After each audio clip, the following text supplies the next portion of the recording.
合唱。ナモ阿弥陀仏。ナモ阿弥陀仏。ナモ阿弥陀仏。ナモ阿弥陀仏。ナモ阿弥陀仏。ナモ阿弥陀仏。ナモ阿弥陀仏。ナモ阿弥陀仏。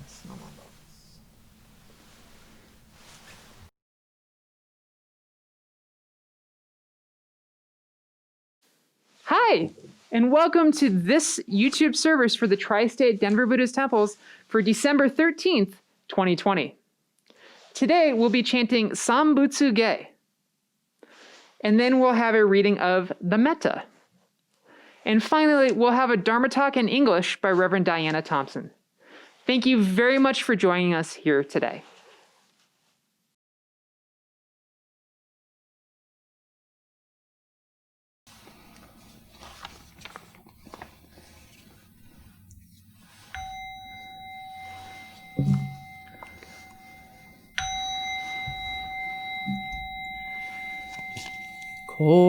Kogen gigi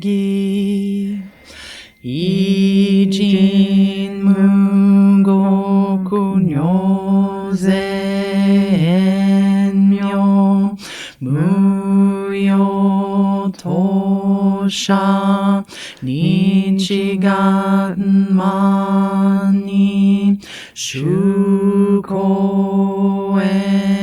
yo Kai Shibnom Pe Yunyaku Jumoku Nyorai Yogen Chose Murin Shogaku Dayon Koru Jipo Kaimon Shojin Samai Chie Itoku Muryo Shushokeu Jintai Zenem Shobun Hokai Kujin Jino Kugo Gaitai Mumyo Yokunu Seson Yomu Nino Shishi Jintoku Muryo Kukun Kodai Chie Jinmyo Komyo Iso Shindo Daisen Ganga Sabu Zai Shou Kado Shoji Mifugeda Fuse Joi Kainin Shojin Nyoze Samai Chie Ijo Gose Tokubu Fugyo Shigam Isai Kuku Isadayam Keshi Ubu Hyakusen no Kuman Muryo Daisho Shunyo Goja Kuyo Isai Shito Shobu Funyo Gudo Ken 諸不客非如語者諸分世界無不可け無種鮮度光明師匠変師匠国如是精進異人難量両が三部国土第一五種奇妙道場超然国如内容二無闘争ガト愛民道断二切智法来生信念少女意図が根気楽安穏公文神妙是が心象本願の日力所所欲智法生尊知恵無限上良子孫知が信用軽量心死食読中画行精進忍辱不軽ナマンダブナマンダブナマンダブナマンダブナマンダブナマンダ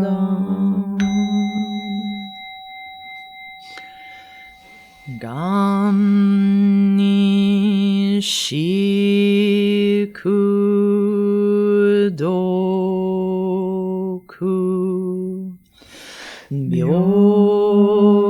等聖祭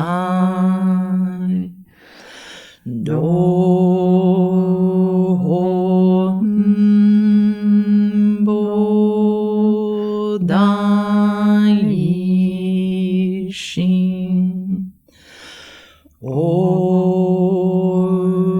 生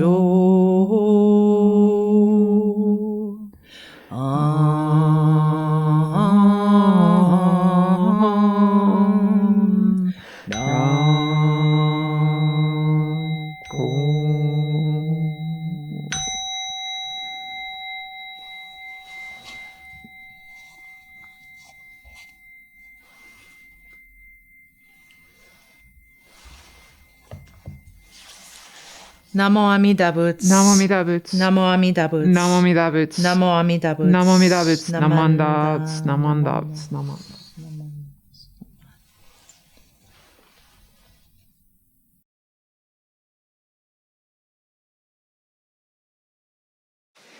Please join me in Gasho for a reading of the Metta on page 108 in the Blue Denver Service Book. May all beings be happy. May they all be joyous and live in safety. All living beings, whether weak or strong, in high, middle, or low realms of existence, small or great, visible or invisible, near or far, born or yet to be born, may all beings be happy. Namo Amida Buddha. Namo Amida Buddha. Namo Amida Buddha. Namanda Buddha. Namanda Buddha. Namanda Buddha.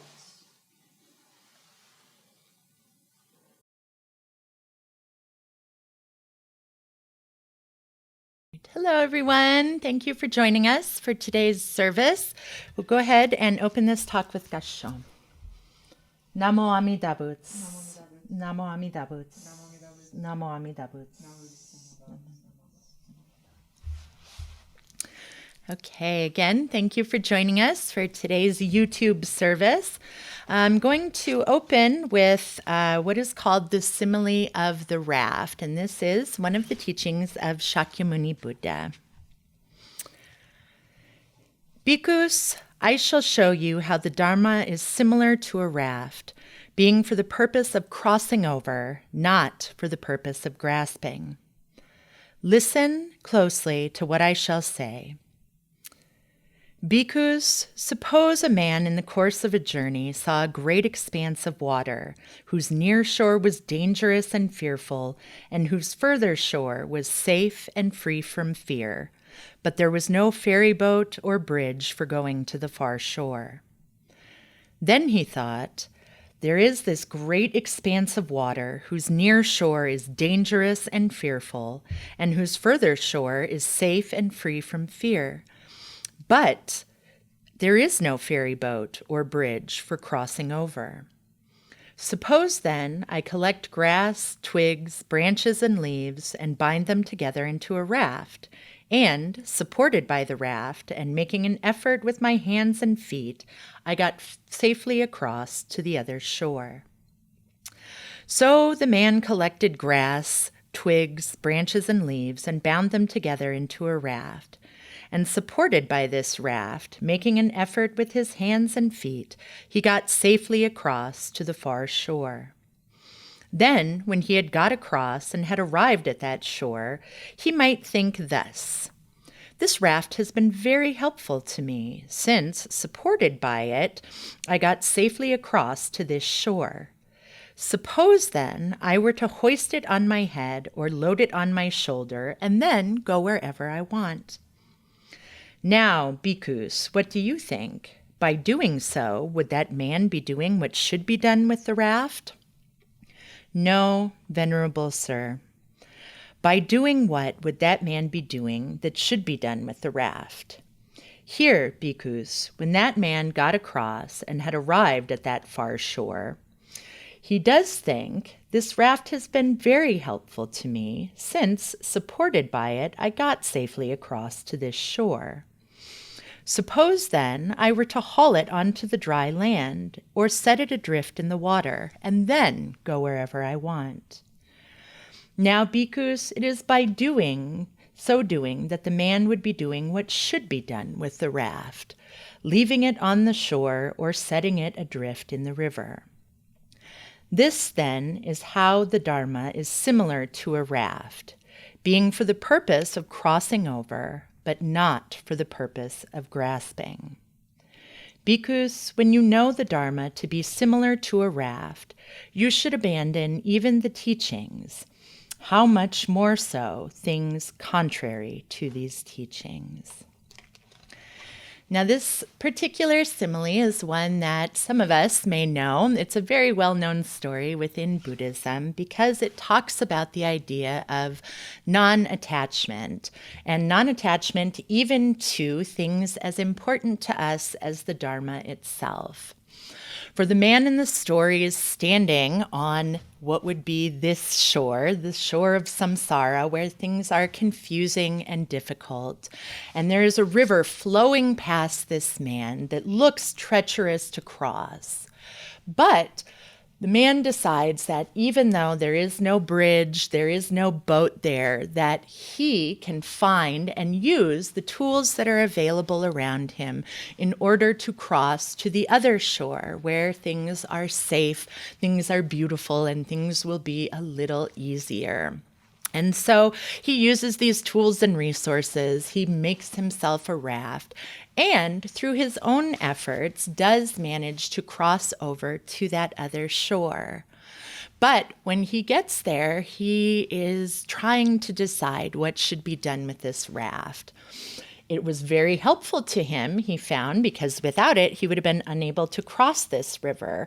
But should he leave it there or should he carry it with him? Now, the Buddha then advises that the best thing to do with it is to either leave it on the shore or set it adrift on the river, because if he were to pick it up and carry it with him, what good would it do him on land? It would only be another burden that he would have to carry with him.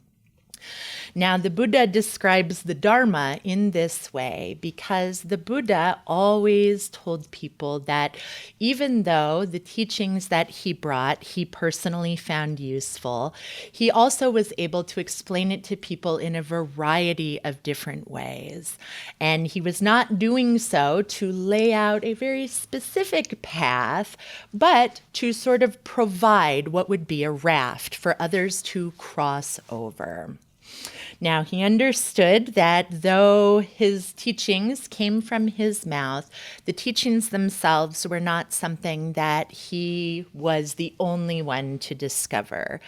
When he talked about things like impermanence or interconnectedness, he knew that these were truths that have been universal and always existent, that they pre-existed him and that they would continue on into the future, and that this was not something that was specific to him, but was specific as universal truths, and that all he was doing was providing a way for people to hear and hopefully understand these great truths. But he also understood that sometimes we hear these truths and sometimes we put so much on either the stories themselves, the teachings themselves, the truths themselves, and because we have heard them from a great master, that we then are the holders of this truth, that we always know what is correct because we have learned them. But the Buddha himself even said the Dharma is similar to a raft, and that you could abandon even the teachings. Because when we hold certain teachings or certain what we believe to be truths as the only way and the absolute, this is when we continue to cause suffering in ourselves and others. Because if we listen to these truths, we can find what we can use, what is important to us, in this instance, a raft that will help us get across to the other shore. But if we cling to that, sometimes it can be more heavy and burdensome. And so, in other words, taking the truths that we have learned, using them, and then setting them down when we no longer need them. So, we find ourselves increasingly and always in a place where things can be very, very divided, and where we find ourselves holding on to very specific bits of information, specific bits of truth, specific beliefs that we believe to be absolutely infallible, without even sometimes using our own Buddhist teachings to see that the world is not that simple. Things are not absolutely true or absolutely false, but more often than not, there is much gray area in between. And the more that we start to cling to these truths, the heavier our burdens become, because we could end up being this man who crossed over, found some truths, but are still carrying this raft. And you are walking with it miles and miles over land, and then you become the person who encounters others, and in the midst of nothing but land, demand and insist that they must use this raft.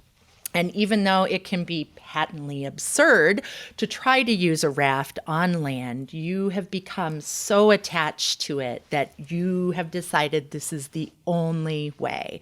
This is the right way, and that anybody who refuses to take this raft or even make the exact same raft and carry it around themselves is the foolish being, without realizing that it's you yourself who are being a little foolish for carrying this burden and forcing this burden onto others. Now, we have lots of different field trip groups that come in, and I remember one of the professors who comes in quite a bit telling me that when Reverend Okamoto was here and used to do the temple tours for these groups, he would give his lecture, he would explain some of our Dharma teachings, and then he would always end with something like, "But remember that you can forget everything I just said."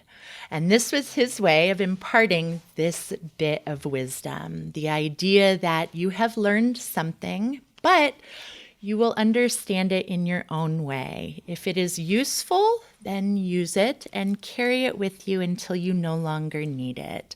If it was not useful, leave it immediately on the shore and seek out something that is. And so in this way, the Buddha, again, through this simile, is trying to impart to us that it is important to find tools, to use tools that we have, and to understand that these may be useful for now, but maybe not useful forever. So, we harp on this all the time, how difficult and confusing this year has been, maybe more so than in previous years. And we have all had to learn new skills. We've all had to learn things like patience, or here around the temple, we've all been having to learn to use various technologies. And I know that Sensei Caitlin has been buying some really fun gear all the time to learn how to use it. And these are going to be important tools. These are rafts we're probably going to carry on into the future because we will continuously be able to use them to help us expand the Dharma. But we're not going to stop at what we have. Technology will evolve constantly, as we all know. And so we may abandon the outdated rafts to get our updated rafts so that we can continue to help spread the Dharma to others. And in other situations, we have learned how to adapt. And this may help us for now, but as we move along, we will find that there were lessons that we learned, there were tools that we learned to use that were very useful for this situation. But perhaps carrying them into the future, they may or may not be useful, and we may have to set them down. So we're getting closer to the close of this year, and we're getting closer to times of reflection, trying to decide what we have learned and maybe what we can use going forward. But part of that reflection is always, what is important? What is our raft? And will we need that raft later? So understanding the concept of interdependence, we can see that every lesson learned is important because we can build on all of those. But the building blocks crumble once in a while, and sometimes we need to patch them in with new things. The rafts will eventually disintegrate, especially if they are made from grass and twigs and branches. And we need to understand that when they do, it's time to let them go, time to settle into a new way of being, to a new tool that we can use, whether it's an emotional tool or a physical tool, but to remember that it's okay, that sometimes even we need to abandon a teaching and pick up a new one along the way, because the great truths will always be there, but sometimes we just need a different way to get to them. Sometimes you might have to travel a few yards to find a bridge because that is the better tool. Sometimes you can build the raft, but they will not always be there. And in constantly seeking for these truths so that we understand them fully, this is how we connect our Buddhist teachings daily. So thank you guys for joining us today, and we will go ahead and close with Gassho. Namo Amida Buddha. Namo Amida Buddha. Namo Amida Buddha.